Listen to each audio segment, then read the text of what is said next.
Halo teman-teman, apa kabar? Welcome back to my channel. Di video kali ini kita akan melanjutkan tutorial JavaScript. Materi kali ini kita akan belajar terkait dengan error handling try catch di JavaScript ya.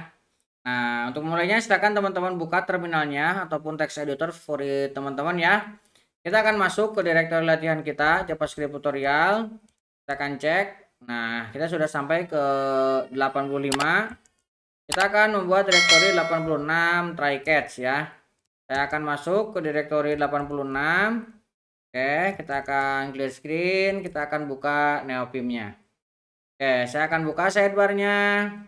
Saya akan tekan A, kemudian saya akan membuat file index.html. Saya tekan A lagi, saya akan buat folder JS dan file script.js. Oke, kita sudah memiliki dua file ya, index.html dan script.js. Kita buatkan basic tag untuk HTML-nya. CSS-nya kita hapus dulu ya. Oke, kita save. Kita tekan escape. Nah, kemudian saya juga akan membuka file JavaScript-nya. Sidebar-nya kita tutup. Nah, jadi ini kalau misalkan nih ya, kita akan coba untuk kondisi error. Kita membuat sebuah variabel result. Nah, result ini kita ambil dari sebuah fungsi add yang isinya adalah 10,20. Nah, seperti ini ya. Kemudian ini kita akan cetak console.log resultnya kita masukkan ke sini. Oke, kemudian kita buat lagi console.log, kita buat sebuah string by. Ini ya, kita save. Nah, secara coding memang ini tidak terlihat ada error ya, tapi kalau misalnya kita jalankan, kita akan Ctrl L, kita jalankan live servernya ya. Oke, kita klik kanan, inspect console. Lihat di sini ada errornya ya.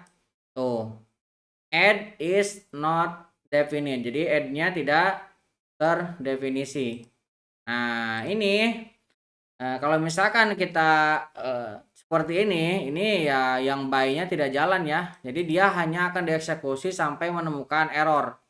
Sampai sini, setelah itu dia akan exit dari operasinya. Maka di sini hanya ditemukan error, sedangkan pesan ininya tidak muncul. Nah, untuk menghasilkan supaya errornya ini tidak menyetop proses, kita bisa menggunakan try catch. Nah, kita tinggal tambahkan di sini try. Nah, kemudian ini kita pindahkan ke dalam sini ya. Nah, dalam sini, kemudian di sini kita tambahkan catch-nya. Nah, catch-nya ini akan kita kasih objeknya E. Nah, kemudian di sini kita akan cetak console.log. Nah, kita akan definisikan menjadi objek ya. Name. Nih, kita akan isi e.name. Nah, nama errornya apa? Kita ambil nih, e.name. Kemudian ini akan kita tambahkan untuk message ya. Message kita akan ambil dari objek e.message.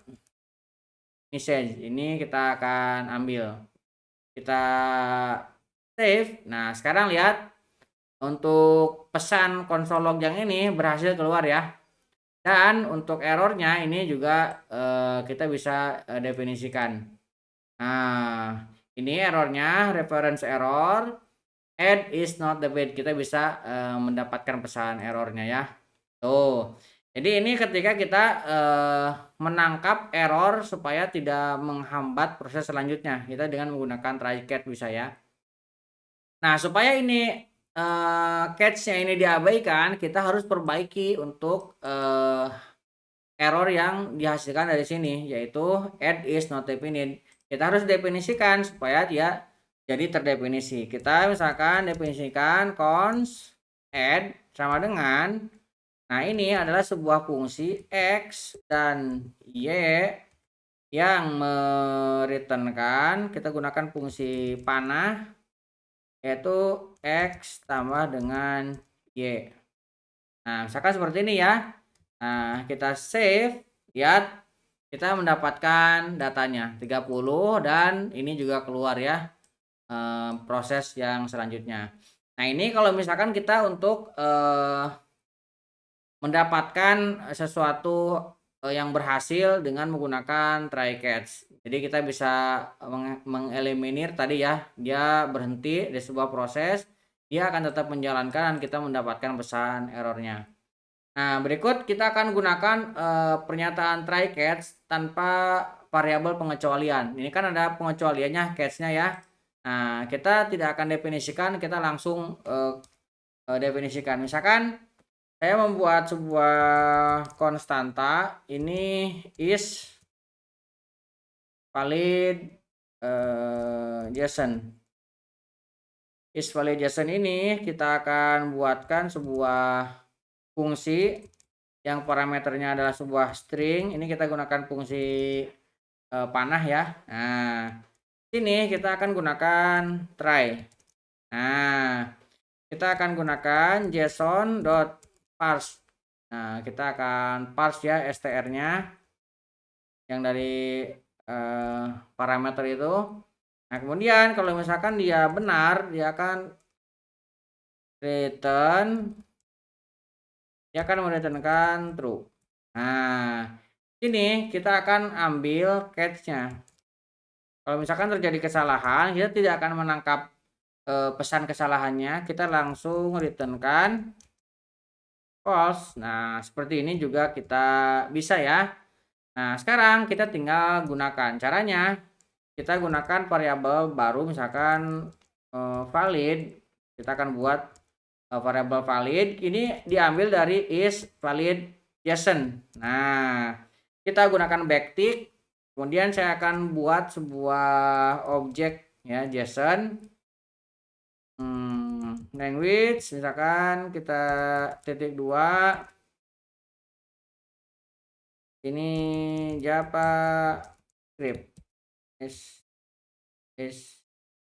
Nah, misalkan seperti ini ya, kita definisikan language JavaScript. Nah, di sini kita akan cetak console.log. Nah, kita akan menjalankan validnya. Kita save. Nah, di sini lihat dia mendapatkan true ya, karena kita mereturnkan true. Nah, kalau misalkan ini kita salahkan JSON-nya, ini bernilai false. Jadi misalkan kita salahkan ya. Nah, ini bernilai false artinya. Oke. Nah, ini kita returnkan. Oke. Ini kita save lagi bernilai true. Oke, gitu ya. Jadi untuk error handling di JavaScript ini hampir sama dengan bahasa pemrograman yang lain yang menggunakan try catch. Jadi kalau misalkan teman-teman sudah pernah, tentu saja ini tidak akan kaku lagi dan tidak akan bingung lagi ya. Karena secara fungsional, secara fungsi dan secara penggunaan sama. Mudah-mudahan bisa membantu teman-teman. Buat teman-teman yang belum subscribe, jangan lupa subscribe dan nyalakan tombol loncengnya. Sampai ketemu di video selanjutnya.